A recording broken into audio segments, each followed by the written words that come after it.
మీరు miss universe ట్రాన్స్ కాబట్టి అడుగుతున్నాను. సో అందులో పోటీలు అంటే ఏంటి, అసలు ఎవరిని అప్రోచ్ అవుతారు, అసలు ఎవరు కండక్ట్ చేస్తారు? Why not women's Miss Universe ఉంది, మిస్ వరల్డ్ ఉంది, వై నాట్ ట్రాన్స్ అనే ఉద్దేశంతో ఆమె స్టార్ట్ చేసింది మిస్ యూనివర్స్ ట్రాన్స్. మీకైనా అబ్బాయి మీద ఫీలింగ్ ఉంటుంది కదా, గేస్కి వాళ్ళకైనా కూడా అబ్బాయి మీద ఫీలింగ్, డిఫరెన్స్ ఎక్కడ వస్తుంది? బయట చాలా మంది ట్రాన్స్జెండర్స్ వెక్ చేసుకుంటారు కదా, వాళ్ళు నిజంగా ట్రాన్స్జెండర్స్ అయినా లేదంటే డబ్బుల కోసం ఆ వేషం వేస్తారా? హర్షిని మేఘాల అనే ట్రాన్సిషన్ ఎలా జరిగింది, ఎప్పుడు స్టార్ట్ అయింది? నాకు 14 years వచ్చే వరకు ఐ వాజ్ ఇన్ కన్ఫ్యూజన్లో ఉండేదాన్ని. What is I'm?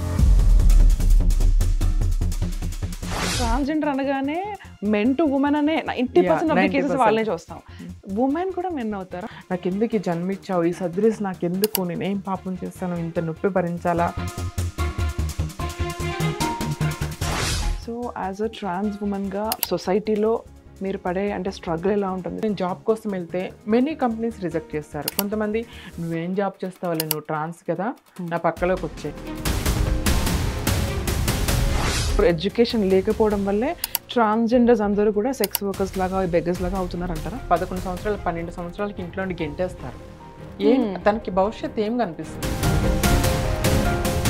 మామూలుగా ట్రాన్స్ వాళ్ళు ఎవరైనా చనిపోతే అర్ధరాత్రి చెప్పులతో కొట్టి తీసుకెళ్తారు. ఎందుకు అంటే మళ్ళీ వాళ్ళకి ఇంకో జన్మ ఇలా రాకూడదని వాళ్ళు కొట్టుకుంటూ తీసుకెళ్తారు. మిడ్నైట్ అది కూడా. అది నిజమేనా?